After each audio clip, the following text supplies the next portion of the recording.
வெடித்து சிதறும் துறைமுகம், ரத்து செய்யப்படும் விமானங்கள், தடம் தெரியாமல் போகும் இஸ்ரேலின் தலைநகரங்கள், தோல்வியடையும் அயர்ன் டோம், இங்க இன்டர்செப்டரே காலி ஆயிட்டு இருக்கு அப்படின்னு அமெரிக்கா கிட்ட கதறக்கூடிய இஸ்ரேலிய அதிகாரிகள், ஆதாரத்தை வெளியிட்டு இருக்கக்கூடிய நியூயார்க் டைம்ஸ், நெத்தன்யா வெளியிட்ட வீடியோ உண்மையா பொய்யா, சர்வதேச அளவில் குழப்பங்கள், ஒவ்வொரு நாளும் ட்ரம்பை கழட்டி விட்டுருக்கக்கூடிய உலக நாடுகள், இது மாதிரி பல்வேறுபட்ட செய்திகளை தான் இன்னைக்கு வீடியோவில் பார்க்க போகிறோம். அதுக்கு முன்னாடி யாரெல்லாம் பேட்டை டிவியை சப்ஸ்கிரைப் பண்ணாமல் பார்க்குறீங்களோ அவங்க மறக்காமல் சப்ஸ்கிரைப் பண்ணிவிட்டு இந்த வீடியோக்களை உங்கள் நண்பர்களுக்கு அதிகமாக ஷேர் செய்யுங்க.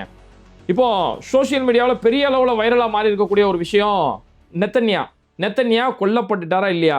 நான் உயிரோட தான் இருக்கேன்னு சொல்லி ஒரு வீடியோ ஒன்று வெளியிட்டாரு. டீ ஷாப்பில் போயிட்டு ஒரு காஃபி ஷாப்பில் போய் காஃபி குடிக்கிற மாதிரி, எனக்கு பாருங்க 5 விரல் எனக்கு இருக்குது, நான் செத்துட்டேன், ஆனால் செத்ததுக்கு அப்புறம் நான் வந்து காஃபி குடிக்க மறந்துட்டேன், அதனால திரும்ப நான் காஃபி குடிக்க வந்திருக்கேன் அப்படின்னு சொல்லி ஒரு கிண்டலாக பேசுகிற மாதிரி ஒரு வீடியோ, இந்த வீடியோ வெளியிட்டுட்டு நெத்தன்யா உயிரோட தான் இருக்கிறாரு அப்படின்னு சொல்லி பரப்பப்பட்டது. ஆனால் சமூக வலைதளங்களில் தொடர்ந்து எல்லாம் பேசப்பட்ட கருத்து என்னன்னா, இல்லை இது உண்மையான வீடியோவே கிடையாது, இது வந்து ஒரு ஏஐ கிரியேட் பண்ணப்பட்ட ஒரு வீடியோ தான் அப்படின்னு சொல்லி அதுக்கு சில ஆதாரங்களுமே காட்டப்பட்டது. இதில் காட்டப்பட்ட முதல் ஆதாரம் என்னன்னா, குரோக்குடைய ஆதாரம். அதாவது குரோக் அப்படிங்கும்போது இப்போ எக்ஸ்பேஜ், ட்விட்டர் எக்ஸ்பேஜ் யூஸ் பண்ணும்போது ஒரு பதிவு நம்ம பார்க்குறோம் போது இந்த பதிவு உண்மையா தானா, இது பழசா, இது எல்லாம் கிரியேட் பண்ணப்பட்டதா, இது ஒரு ஃபேக் நியூஸா அப்படிங்கிறத அங்கேயே குரோக் செக் பண்ணலாம்.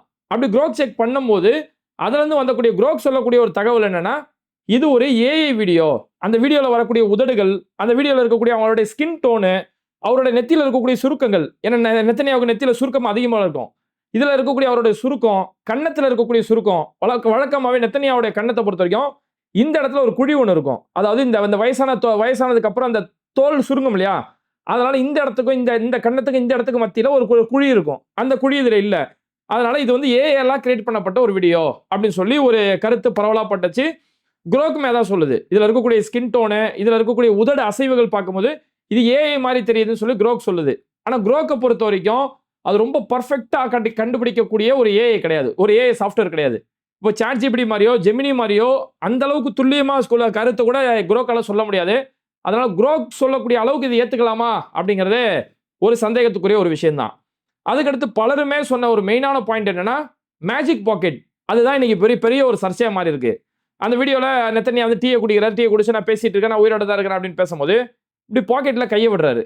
கையை விடும் போது அவர் கையை இங்கே உள்ள விடுறாரு, இங்கே மடங்கி இருக்கக்கூடிய துணி ஆட்டோமேட்டிக்காக அதுவாக இழுத்துக்குது. இவர் அது இந்த துணியை இழுத்து விடலை, இன்னும் கையை முழுமையாக உள்ள போல, ஆனால் அதுக்குள்ள அந்த துணி ஆட்டோமேட்டிக்காக வருது. அது என்னடா அது பாக்கெட் ஆட்டோமேட்டிக் வித்தியாசமான பாக்கெட்டாக இருக்குது, உள்ள போய் கையை அப்படி பிதுக்கி விட்டா அந்த துணி வெளியில் வரும், ஓகே, ஆனால் நீ கையை ஒன்றும் உள்ளவே சொருவு கூட இல்லை, அதுக்குள்ளே ஆட்டோமேட்டிக்காக துணி வெளியில் வருது, அப்போ இது ஏஐயால் கிரியேட் பண்ணப்பட்ட ஒரு வீடியோ தான், இது உண்மையான வீடியோ கிடையாது அப்படின்னு சொல்லி இது மாதிரியான சில கருத்துக்கள் வெளியில் வந்தது. இது மட்டும் இல்லாமல் இதோட பெரிய ஹைலைட் என்னன்னா, இது மாதிரி ஏஐயால் கிரியேட் பண்ணுறது யாருனாலும் பண்ணலாமே அப்படின்னு சொல்லி ஆளுக்கு அவங்களுடைய கற்பனைகளை காட்ட ஆரம்பிச்சாங்க. அதாவது பிரான்ஸ் அதிபர் இமானுவேல் மேக்ரான் இதே டீ கடையில் நின்று டீ குடிச்சா எப்படி இருக்கும் அப்படிங்கிற மாதிரி ஒரு வீடியோ கிரியேட் பண்ணாங்க. நெத்தன்யா என்னென்ன டைலாக் பேசுறாரோ, அவர் எப்படியெல்லாம் கை அசைவுகள் செய்கிறாரோ, அதே மாதிரியே இமானுவேல் மேக்ரான் அதே மாதிரியே செய்யக்கூடிய ஒரு வீடியோ ரொம்பவே தத்ரூபமாக இருக்கு. சொல்லப்போனால் நெத்தன்யா வீடியோட இதுதான் ரொம்ப சூப்பராக இருக்கு. அவ்வளவு தத்ரூபமாக இமானுவேல் மேக்ரான் அதே காஃபி ஷாப்பில் நிற்கக்கூடிய ஒரு வீடியோ இது சோஷியல் மீடியாவில் வெளியிட்டு இந்த மாதிரி யார் வேணாலும் எடிட் பண்ணலாமே, நெத்தன்யா உயிரோட இருக்க முதல் ஆதாரத்தை காட்டுங்கடா அப்படின்னு சொல்லி ஆளுக்கு அவங்களுடைய கேள்விகளை கேட்குறாங்க. டொனால்ட் ட்ரம்ப் அதே கடையில் அதே ட்ரெஸ்ஸு போட்டு அதே மாதிரி ஒரு ஜெர்கின் போட்டு டொனால்ட் ட்ரம்ப் அந்த கடையில் நின்று காஃபி ஷாப்பில் நிற்கிற மாதிரி இது மாதிரியான ஒரு ஏஐ கிரியேட் பண்ணி அதுவுமே தத்ரூபமாக இருந்தது. அதுக்கப்புறம் டொனால்ட் ட்ரம்ப் கோட் சூட் போட்டு, வழக்கமாக ஒரு கோட் சூட்டில் இருப்பார் இல்லையா, அந்த கோட் சூட் போட்டுக்கிட்டு அந்த கடையில் நின்று இருந்தால் எப்படி இருக்கும் அப்படின்னு சொல்லி அந்த கோமாளித்தனமான கோட் சூட்டோட டொனால்ட் ட்ரம்ப் அந்த கடையில் நிற்கிற மாதிரியான காட்சிகள், இது மாதிரியான சில காட்சிகள். இன்னும் சிலர் என்ன பண்ணாங்கன்னா, கிறிஸ்டோபர் பெனால்ட் அப்படின்னு சொல்லக்கூடிய இஸ்ரேலில் இருக்கக்கூடிய ஒரு விளம்பர நடிகர். இவர் வந்து எப்படின்னா, இஸ்ரேல் கவர்மெண்ட் என்னென்னலாம் ஒரு சட்டமோ ஏதோ திட்டமோ கொண்டு வராங்களோ எல்லாம் அராஜக சட்டம் தான், அந்த அராஜக சட்டத்துக்கு நடிகரை வச்சு ப்ரொமோஷன் பண்ணுவாங்க இல்லையா, டிவிலெல்லாம் விளம்பரம் பண்ணுவாங்க, அந்த விளம்பரம் பண்ணுறக்கூடிய விளம்பர தூதர் தான் இந்த கிறிஸ்டோபர் பெனால்ட். இவரை வச்சு இவருடைய உருவத்தை வச்சு ஒரு ஏஐ கிரியேட் பண்ணாங்க. ஒரு ஏஐ கிரியேட் பண்ணி இந்த மாதிரி யார் வேணாலும் வச்சு எடிட் பண்ணலாமேப்பா, இல்லை உண்மையில கிறிஸ்டோபர் வச்சு நீங்கள் எடிட் பண்ணிட்டு இப்போ வீடியோ ஷூட் எடுத்துட்டு அதை நெத்தன்யா மாதிரி உருவ சேஞ்ச் பண்ணிட்டீங்களா அப்படிங்கிற மாதிரி பல்வேறுபட்ட கேள்வி.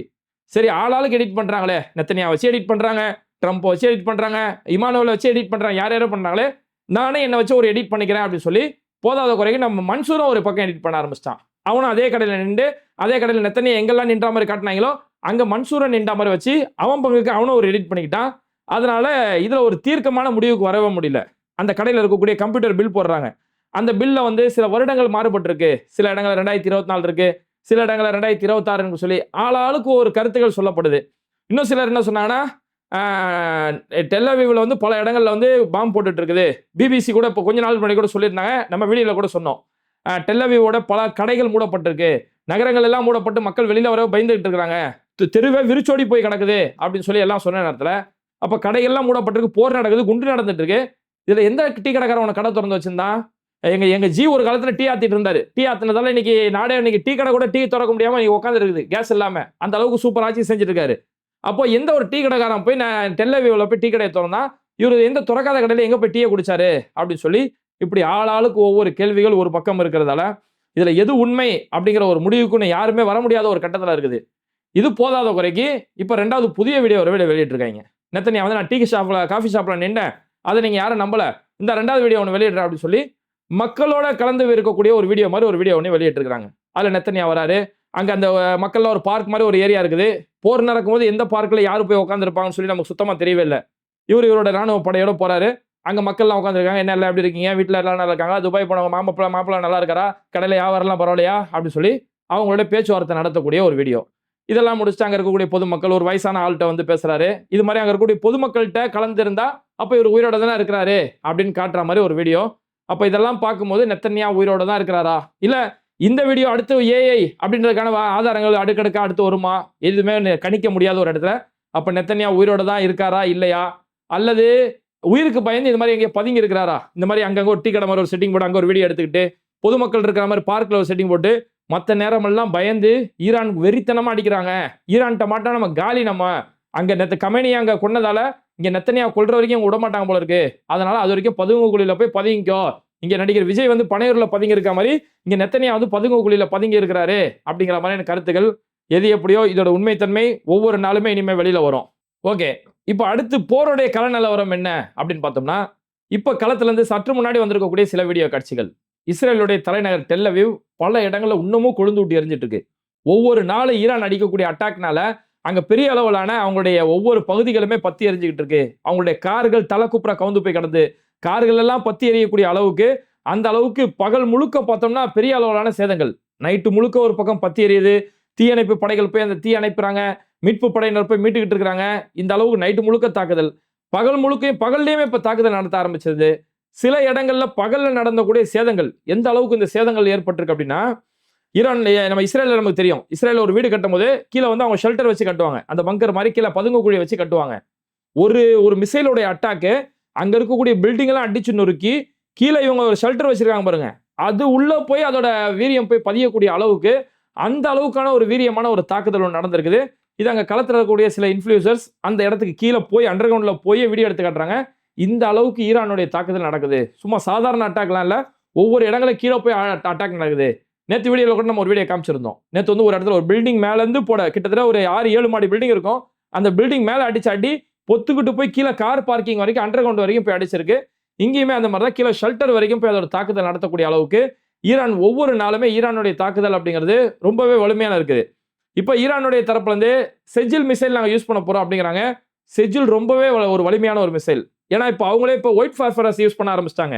இந்த ஒயிட் ஃபாஸ்பரஸ் அப்படிங்கிறது இது ஒரு நச்சு கிருமி கொண்டது. இஸ்ரேல் அந்த வெடிமருந்து போடும்போது அவனுடைய வெடிகுண்டுகள் போடும்போது அதுல அந்த ஒயிட் ஃபாஸ்பரஸ் கலந்து போட்டானா வெடிச்சு செதறும் போது இறந்து போறவங்க இறந்து போயிடுவாங்க. மீதி அந்த சுத்து வட்டாரத்தில் உயிரோட இருக்கக்கூடியவங்க எல்லாமே காலத்துக்குமே நோயாளிகளா இருக்கக்கூடிய அளவுக்கு அவ்வளவு மோசமான நச்சுக்கிருமிகளை வச்சு அதில் போட்டுக்கிட்டு இருக்கிறான். அதனால இவங்க பதிலுக்கு செஜில் மிசைலை நாங்கள் யூஸ் பண்ண போறோம். செஜில் ஒரு இடத்துல போய் விழுந்ததுன்னா அந்த ஏரியாவே டோட்டல் காலி. அந்த அளவுக்கு ஒரு வலிமையான ஒரு ஏவுகணை, அந்த ஏவுகணையை நாங்கள் தாக்க போறோம் அப்படின்னு சொல்லி ஈரானுடைய தரப்புல இந்த விஷயங்களை சொல்றாங்க. எப்படி பார்த்தாலுமே இந்த வெடிச்சு சிதறக்கூடிய காட்சிகள், எல்லா பக்கமும் வெடிச்சு சிதறக்கூடிய இந்த காட்சிகளை வைக்க பார்க்கும்போது இஸ்ரேலோட iron dome is the failure அப்படின்றத அங்க புரிஞ்சுக்க முடியுது. அயன் டோம் அங்க பெரிய அளவுல சும்மா பில்டப் தான். அயன் டோம் இருக்குது, எல்லாத்தையும் தடுத்து நிறுத்திடும், எங்கள்கிட்ட மொசாது இருக்குது எப்படின்னாங்க. ஆனா எதுவுமே அவங்களால மொசாது உளவுத்துறையால கணிக்க முடியல, அந்த அயன் டோனால தடுத்து நிறுத்தவும் முடியல. அப்ப அந்த அளவுக்கு ஒரு வலிமையான தாக்குதல் அந்த இடத்துல பதிவு செய்யப்பட்டு இருக்கு.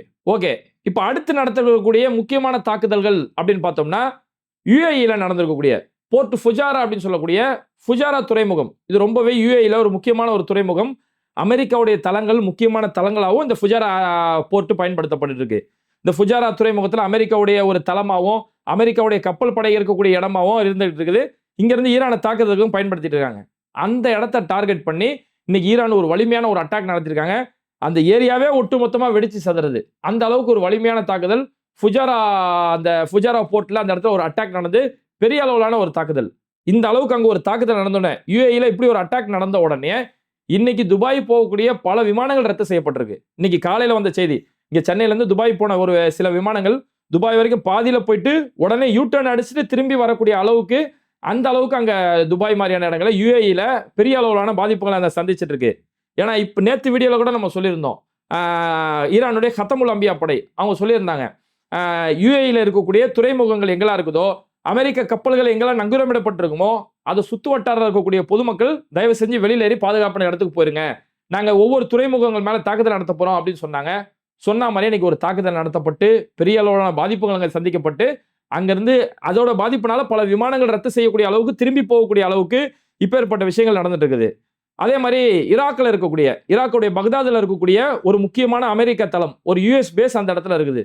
அந்த அமெரிக்க தளத்துல ஒரு தாக்குதல் நடத்தப்பட்டு அந்த ஏரியாவே ஒட்டுமொத்தமா வெடிச்சு சதறக்கூடிய அளவுக்கு அங்கேயுமே ஒரு பெரிய அளவிலான ஒரு தாக்குதல் பதிவு செய்யப்பட்டிருக்கு.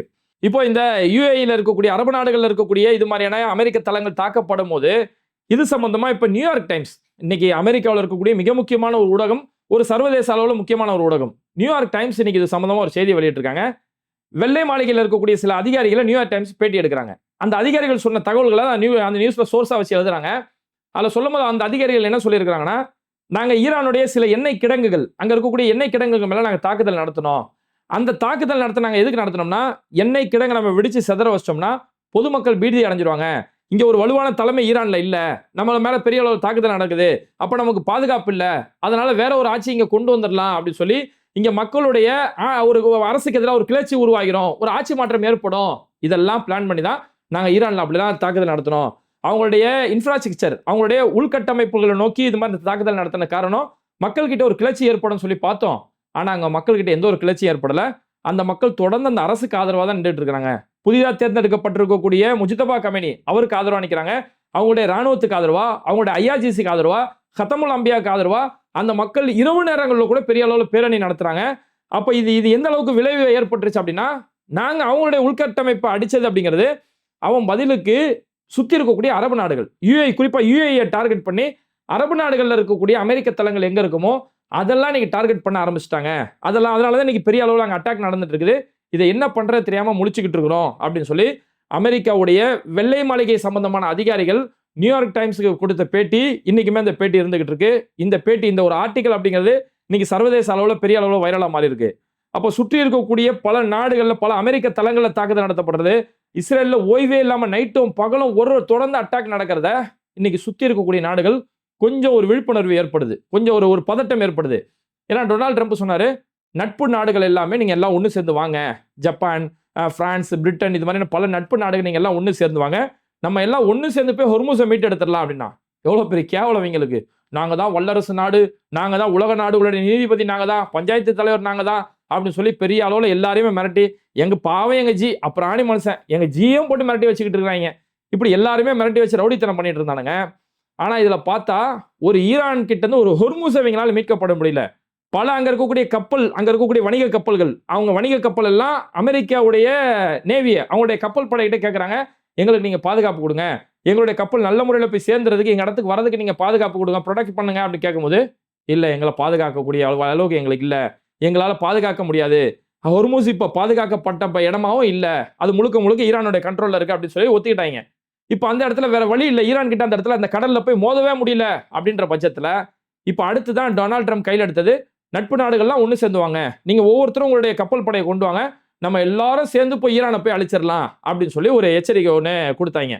பார்த்தா ஒரு நாடுமே வரல, ஒரு பயம் வரல. பிரான்ஸ் திரும்பி போயிட்டாங்க, ஜப்பான் திரும்பி போயிட்டாங்க, இன்னைக்கு ஆஸ்திரேலியா திரும்பி போயிருக்காங்க. ஆஸ்திரேலியா சொன்னது என்னன்னா, ஹொர்முஸ்ல ஈரானுக்கு எதிராக நாங்க வந்து போர் செய்யணும், சண்டை செய்யணும் அப்படின்னு சொல்லி எங்க கிட்ட எந்த ஒரு திட்டமிடலும் இல்லை அப்படின்னு சொல்லி ஆஸ்திரேலியா சொல்லிட்டாங்க. நாங்களாம் இந்த மாதிரி டொனால்டு ட்ரம்ப்பை வச்சுக்கிட்டு நாங்க முட்டாத்தனம் செய்ய விரும்பல.